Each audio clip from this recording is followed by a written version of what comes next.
Hi, guys. Today in literature, we are going to talk about how to find setting.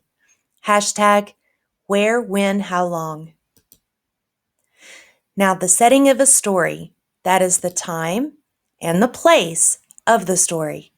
What we get to add to that now that you're in eighth grade is the duration. The time of the story is exactly what it sounds like. It's when the story takes place.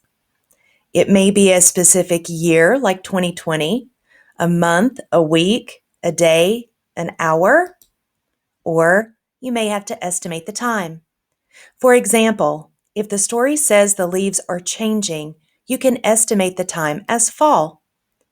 There may also be clues as to the time of day. If it says that the sun was shining brightly, you can deduce that it is daytime. There is always a time. You may just have to make an educated guess. And when we have to guess like that, we indicate it by writing it in parentheses.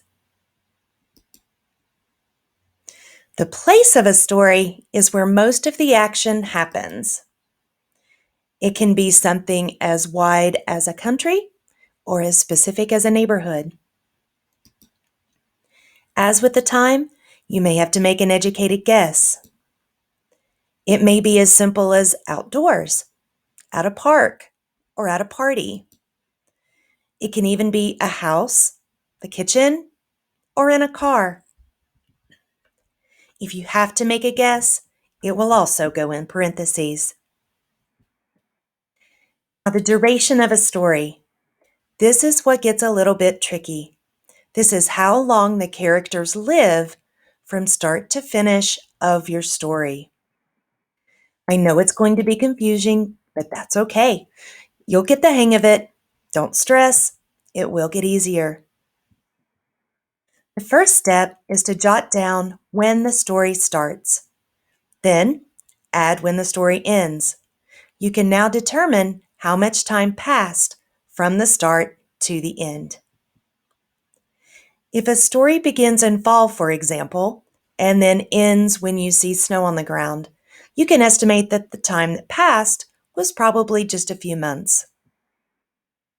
So let's look at some examples. I like to use well-known stories so that everyone has a chance to participate. So, Harry Potter, most all of us are familiar with it, whether we've seen the movies or read the books. Each of the books in the Harry Potter series is about the same duration. We start with Harry going off to Hogwarts, and we end with him catching the train back home. So that means that each one is about one school year.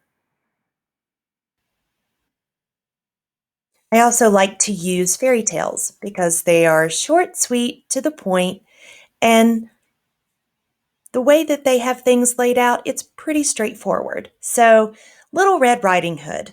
This fairy tale lasts about, well, let's think about it. It starts with Little Red going off to Grandma's with a basket of goodies. She meets a wolf in the forest, she gets to Grandma's house, and there she encounters the wolf. So, how long did that take? Approximately one afternoon. So, let's look at Goldilocks and the Three Bears from start to finish. The time is once upon a time, or you can say spring or summer, because all of the fairy tale books that I've seen have trees that are full of leaves, and Goldilocks is not wearing a heavy coat and boots. The place is a forest, and it's also at the house of the three bears. And your duration is one morning. So, how do we know that it's morning? What are our clues? Well, Mama Bear gets up and she's making porridge for everyone. It ends up being too hot.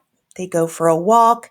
They come back, and that's when they encounter Goldilocks sleeping in Baby Bear's bed. So if we look at the three little pigs, the time, it's a sunny morning. The place is a forest clearing. And your duration is one morning. Don't think about the time that it takes for the little pigs to build their houses, because in the story, they were already built. It starts out with these three little pigs. One built a house out of straw, one built a house out of sticks, one built a house out of bricks. So the houses are already built. Mainly, we are following the time that it takes the wolf to go to all three houses. So, what does this look like if you have me for English? Just like this. We have a setting tab, and you're not really going to put anything under setting. We are only going to find the time, the place, and the duration, which make up the setting. So, there's really nothing to write there. I want you to have fun with this. Good luck. If you have any questions, send me an email. See you soon.